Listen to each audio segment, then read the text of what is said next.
सो हाय दोस्तों, मैं इस वीडियो में आपको पी रेशियो के बारे में बताने वाला हूँ कि पी रेशियो होता है क्या है, कैसे काम करता है। तो टॉपिक पे आगे बढ़ने से पहले मैं यही बोलना चाहूँगा कि चैनल पर नया हो तो चैनल को सब्सक्राइब कीजिए और वीडियो को लाइक कीजिए।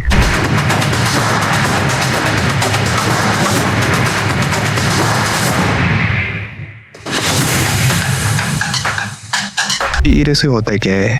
पी रेशियो का अगर देखें तो पी रेशियो का पूरा नाम प्राइस टू अर्न रेशियो है।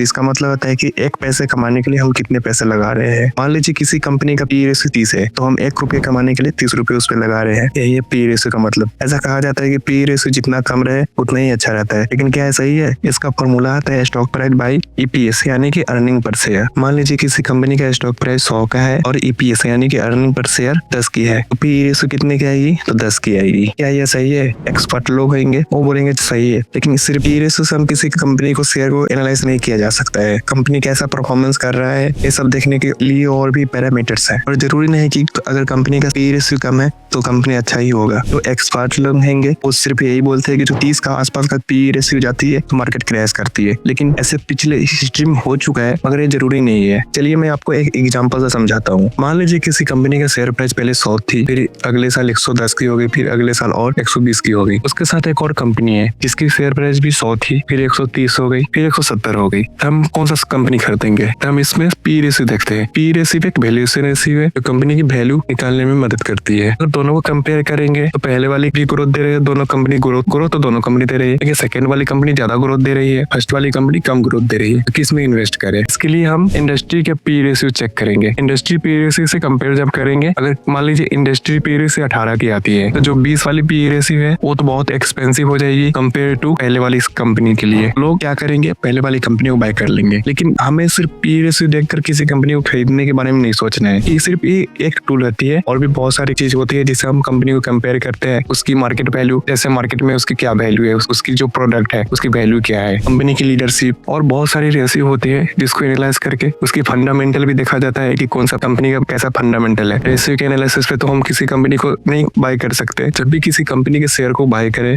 से एनालाइज करें और खुद से बाय करें, खुद की रिस्क के हिसाब से ही बाय करें। मान लीजिए किसी को ऐसा रिस्क हो जो रिस्क नहीं लेना हो और स्लो इनकम जनरेट करना हो, वो तो पहले वाली कंपनी को बाय करेंगे, और जिसको फास्ट चाहिए वो सेकंड वाले को बाय करेंगे। लेकिन फास्ट में रिस्क भी हो सकता है, अभी इन्वेस्ट करें अपने हिसाब से करें, अपने रिस्क के साथ करें। तो ठीक है दोस्तों, मिलते हैं अगले वीडियो में। तब तक इस चैनल को सब्सक्राइब कीजिए और इस वीडियो को लाइक कीजिए।